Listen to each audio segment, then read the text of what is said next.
çox qürurluyam. Mən şəhid anasıyam. Bu adın məsuliyyəti var.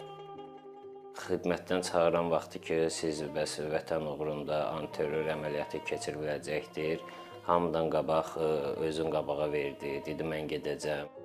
O qədər səbirli idi Seymur. Həmişə deyirdim ki, Seymur, Allah bir gün səbrin mükafatını verəcəksən. Doğrudan da belə oldu. Seymur mükafatın ən gözəlini aldı.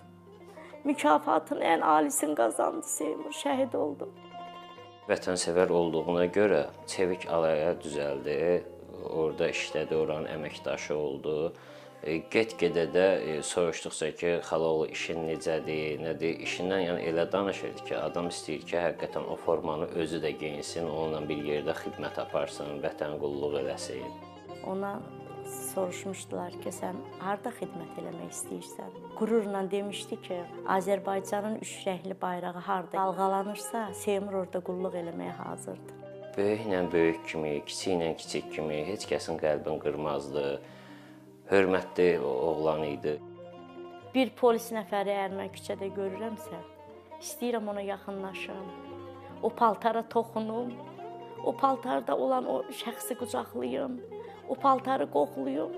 Ax, mənim oğlum o paltarı sevirdi. 11 il, 3 ay o paltarı geyinib, axı mənim oğlum əyninə. Mərd oğlu idi. Yəni, heç vaxt, məsəl üçün, biz ona desəydik ki, sən getməklə qal, o həyatı boyu qala bilməzdi. Öz qardaşlarından, dostlarından, iş yoldaşlarından heç vaxtı geri qalmazdı həyatı boyu.